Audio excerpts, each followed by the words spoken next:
Peace, everybody. How y'all doing? And shout out to Latrice and Sierra Leone for the wands and everything. I appreciate the soul group and everything. Shout out to the Archangel Raphael. Anyway, yeah, we're gonna get into Gemini now with the misunderstanding of the signs. Now, basically, when we get to Gemini, we're gonna be dealing with the third energy and signature and everything like that. We're gonna be dealing with mutable air. We're gonna be dealing with a situation to where, well, not a situation, but just an energy where Gemini's, this is where the concept of the two-facedness energy starts to, arise from and everything, because you got mutable air and you got Mercury. This is the masculine side of Mercury. Let me put this down, actually.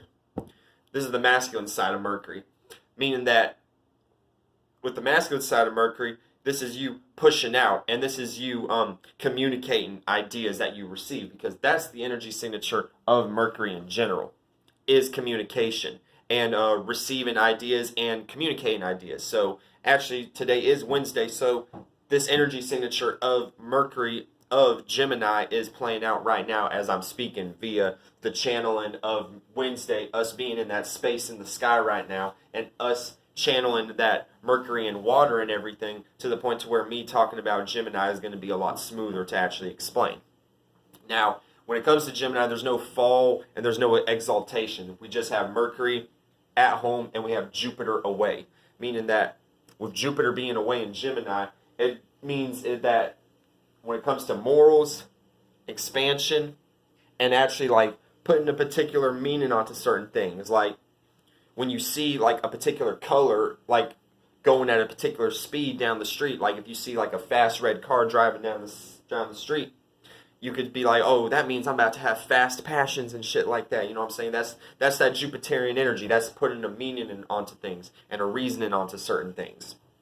Now, with it being in Gemini, well, first of all, with Mercury, you know what I'm saying? Mercury is a curious planet. Mercury is a very fast-moving planet. When we think about Hermes, or Hermes, however you want to pronounce his name, he had the wings, and he had the wings on his boots and everything. So he was like able to fly across the sky, and he was able to run circles around people and everything. So also, Mercury is going to be dealing with Virgo energies also, meaning that just the archetype of what Mercury represents, it's receiving and it's giving off ideas. But with us being in the Gemini energy, this is going to be Mercury more so communicating. It's not, of course it's going to be thinking. It's going to have to think before it speaks. But Gemini may play out energies where they may stumble over their words, not because they don't know what they're talking about, but because they may be having so many thoughts at one time that it almost plays out as word vomit. But Geminis know what the fuck they're talking about, because all the greatest hip-hop lyricists, from Tupac, from Biggie, from Kendrick Lamar, and you know what I'm saying? And I'm just talking about like on a lyrical, as far as like putting words together and shit like that. You know what I'm saying? Mercury has that mental dexterity and everything. There's another guy from the Underachievers, aka the Savior. He's a Gemini with a Cancer moon. He's dope as shit and everything. Y'all should check him out if y'all haven't. But anyway, and shout out to Joey Badass and Flatbush Zombies and all of them. They're dope as shit too. That's a whole nother discussion. We could go on for hours talking about music if we wanted to. But anyway, Mercury, mental dexterity. So this is why people who have a lot of Gemini-esque energy is able to, put their words together in a very melodic or a very poetic way. But it just kind of depends on like placements that a Gemini may have. But, mutable air is going to be dealing with the energy signature of, communicating with multiple people and everything, you know what I mean? And also, it's going to be, very curious. This is where that gossipy, this is why Geminis are more associated with the gossip, the two-facedness, devil in a red dress energy more than like other air signs, or just other signs in general. You know what I'm saying? When we get to, which all of these, they do play out, all these like zodiac stereotypes, that's what they are. They're like stereotypes, you know what I'm saying? It's a generalized conclusion based upon energy archetypes and everything. But basically, it just depends on the alignments that you may have. Now by default, based upon the energies of this, you may play out those traits, but based upon people generalizing things, and you know what I'm saying, that's a whole nother topic. I'm not going to get into that. But when it comes to Gemini, you know what I'm saying, Mercury is at home and Jupiter's away.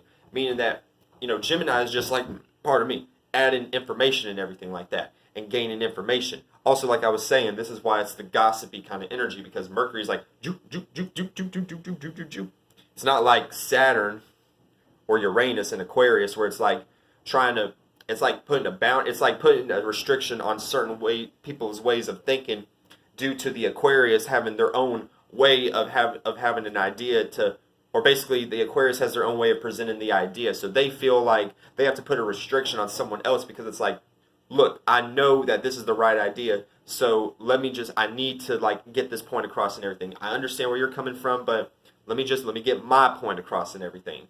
This is where Aquarius shares that energy with Aries, because they're both ruled by the letter A, or not ruled by the letter A. They both start with the letter A, and they sextile each other.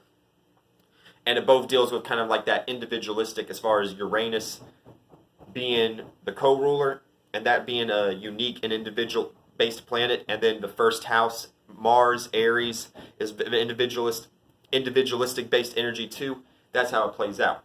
And it's not like Libra, where it's the Venusian energy, where it's like having relatable communications and everything like that, and harmony, and even poetic words in a lot of different ways. Gemini is kind of just like, they'll just talk to anybody. This is why you may have a friend who's a Gemini, but they may appear two-faced the minute they come across some other people or some other that may be friends to them, but they're associates to you, because Geminis have many friends, because it's mutable air, mutable people, because air is dealing with, like, when we deal with actual people that physically speak and everything like that. So it's kind of like mutable air, mutable thoughts, mutable people around you with different thoughts and everything, meaning that you like to jump and bounce off to other people's ideas also, which is why you like to have many friends and everything if you are a Gemini, Sun, Moon, or Ascendant, or Mercury. And like I said, with Jupiter being away here, with Gemini being very gossipy, with Gemini being very kind of like sporadic and very fast and everything, you know what I'm saying, very curious, can also play out energies of being naive. This is why Jupiter is away here, because Jupiter is kind of looking at Gemini like, okay, you're communicating with way too many people and everything like that. You're too curious. You're trying to gain too much information and everything like that. You need to learn how to relax. You need to learn how to take things one step at a time, and absorb and expand into these certain things that you may be trying to gain information in. Do it one at a time and everything like that. But the archetype of Jupiter being in Gemini means that based upon information you may have gathered, you may feel like that's the right information based upon what someone said on the internet via people on YouTube and everything like that. Whether it's actually dealing with like shit you read in a book and everything, especially if we're dealing with Gemini and Mercury, which is dealing with reading in general. But Jupiter being away here means that, you know what I'm saying, like, based upon the information that you gathered, that doesn't mean that that's the experience. You have to go through the experience. So people with Jupiter and Gemini may play out energies where they think that the information that they have gathered, or the things that they're familiar with, is their overall experience. That is their life and everything. But little do these people know that they got a whole lot of shit to learn and everything. But that's just the archetype of Gemini in general. Now, and like I said, the third house rules Gemini, meaning familiarity, the local stores that you went to, the local clerks that you knew at these stores, aka you may have known, not the middle fingers, you may have known the clerk for 15 years who worked at the local store right up the street and everything from you. So it could play out like this person and everything. That's the familiar based energy signature. But like I said, with the misalignments, with the misunderstandings, these are the energies that make Gemini a little misunderstood. And these are the energies that Gemini misunderstands in general, which is Scorpio and Capricorn. Now, if I were to say which side Gemini is more understood on based upon the energies,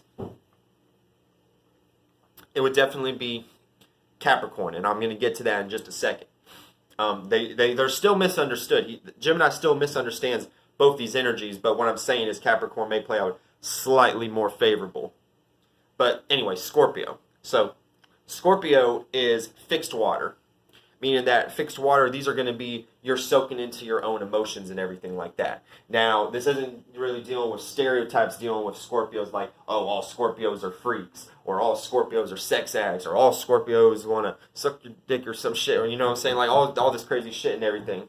But no, Scorpios are beautiful people. Like, Scorpio energy raised me. My twin flame, shout out to Latrice Capiche, she's a Scorpio, you know what I'm saying? I love Scorpio energy. I grew up, my sister is a Scorpio, 1111 Scorpio. I grew up, a lot of my friends were Scorpios too, so, and I have a North Node in Scorpio in the 8th house, so you can't tell me I don't at least, I may not be a sun, moon, or ascendant Scorpio, but you can't tell me that I don't understand this shit. It's real shit. But anyway, Scorpio is just really deep. Scorpio, basically, it has nothing to do with being a freak, being super sexual or anything. All it is just dealing with shit that's behind the scenes, aka not really showing your hand to other people due to the fact that if these people were to know what you had going on, it would play out to a situation where these people can intrude onto your space and everything like that, you know what I'm saying? And then create 8th house moments, aka deep, dark, crazy shit going on and everything. So that's how it can play out also. But at the end of the day, there we go. But at the end of the day, we're going to be playing out energies. Well, not we, but Scorpio is, like I said, fixed water. So it's fixated on an emotion, aka I'm not going to reveal my hand to these other people. So this is how I feel. So me being that ice cube floating across the water, yeah, I'm riding other people's emotions and everything, but people don't know what I got going on, because if people were to know what I got going on, they would try to intrude on me and shit like that. You know what I'm saying? So Scorpios are very protective. A little more protective than Cancers in a lot of different way. Whereas Cancers may be protective more so as far as the family archetype and everything is. And this is why Cancers are very naggy in a lot of different ways. That's a whole nother energy right there. I'm a Cancer moon, so, and my mama is a double Cancer. My mama's a double Cancer. So Cancer energy, that's like the cradle. It's like, that's why the moon is in astrology, that's why it's the crescent shape. It's the cradle that the baby is being held in, like rock-a-bye baby. That comfortability energy and everything, you know, that's the Cancerian, the pushing the wave out. Now, all the water signs really have this ability, but it gets played out very differently. Scorpios are care very much about, like, if they're mothers and family, you know what I'm saying, they're very much caring. And then it can go through certain stages too at the same time. At one stage, the Scorpio mother may be very hard on a set of children that they may have. Next stage of life, it may be very easygoing and everything. You know what I'm saying? Scorpios are very layered and very deep in general, which is why the word deep is associated with the Scorpio archetype in general. So I just felt that it would be necessary to kind of just rectify the stereotype of the Scorpio archetype and everything. It's not dealing with sex, even though Mars does rule Scorpio. So that energy, but it's not like to be 100% real with you, not to get on y'all Libras and everything, but really the energy that's associated with the stereotypes of Scorpio really be with y'all Libras and everything like that. The Libras are flirtatious as shit. And I don't even want to get into that right now. I'm not even attacking y'all or nothing like that, but y'all know what I'm talking about. Especially if y'all have Venus in Libra. Whole nother topic. Now anyway, Scorpio, in general, like I said, is ruled by Mars. So Mars, this is the receiving side. And this is also co-ruled by Pluto. Now with Mars, like I said, Mars is going to be with the passion area of life. These are also going to be the goals that you set for yourself and everything. These are going to be like things that you wake up, things that you like get out of bed. You know how like when you wake up and everything? This is also that square that Cancer and Aries learn with each other. AKA Cancer needs to learn not to be in bed all the time and learn how to be motivated by Aries to learn how to get the fuck out of bed and just fucking get out of bed and be able to like do what it needs to do and everything, reach a goal and everything. You know what I'm saying? Mars is asleep in Cancer, meaning that learning process has to rise Mars out of the depths of Cancer and everything. However, when we're talking about Mars and Scorpio, Scorpios are very goal-oriented in general. But this is what I'm saying. They would rather not show what they have oriented as far as a goal for themselves because they feel like, and with Pluto co-ruling here, they need to have power and control over the things that they set themselves as far as like a destination that they need to get to and everything. AKA people don't really, that's why Scorpios don't show their hand. That's why y'all don't show y'all's hand because, one second.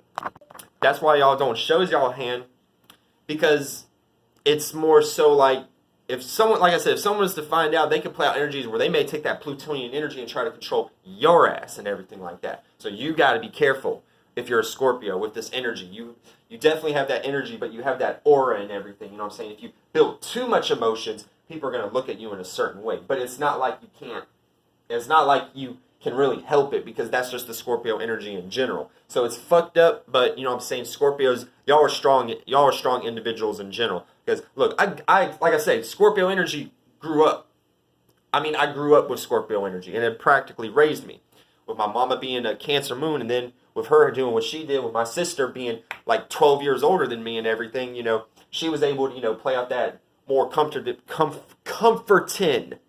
energy as far as a child, just in a different way and everything. But like I said, that's the Scorpio energy as far as what the planets that rule it. Now, when we talk about the exaltation, we got Uranus exalted. Now, Uranus being exalted here,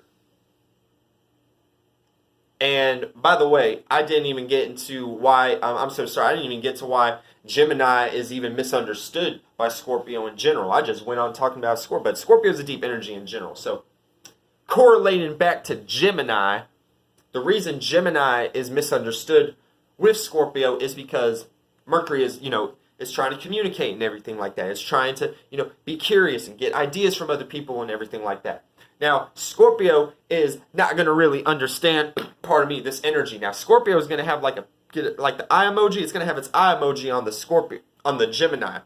Because the Gemini is going to appear to, like it's trying to be in, pardon me, everybody's business and shit like that. It's going to play out that energy tremendously. So with that, and then, you know what I'm saying, with Mars and Pluto, the Scorpio is going to be like, oh, Lord, here comes this person. This person's going to try to want to talk to me and try to get to know me and try to see what I'm into. Man, based upon my goals and everything, man, I'm not trying to reveal shit to these people. You see what I'm saying? I'm not trying to reveal shit to these people. I know that was a lame-ass clap that I did and everything, but there we go.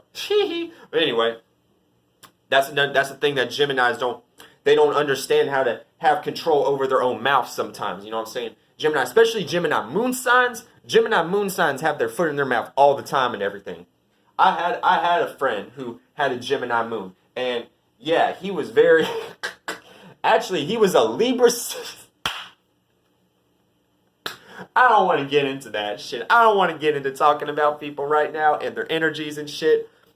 But I do want to say that this is something that Geminis in general, the archetype, has a hard time trying to understand, is trying to, you know, keep its goals to itself, keep its passions to itself. It's trying to talk, I'm so excited to talk to you and everything like that. I'm so excited. You know what I'm saying? Like, it's really crazy. It's like a dog. It's like an excited dog with its tail wagging shit back and forth and everything. Anyway, with Uranus being exalted in Scorpio. Now, Uranus, okay, now, Gemini trines Aquarius, which is co-ruled by Uranus. So, this energy, Gemini does understand a little bit, and Scorpio slightly understands this to a degree. Mainly in the fact that, at the same time, there is actually, well, this is basically misunderstanding, so I don't understand why I'm trying to make it to the point to where there is an understanding, but basically this is where it may not, the fuck? Oh, it's saying the limit is almost reached. So, anyway, I might have to make a part 2 to this, so, anyway, actually, let me just try to delete these videos real quick.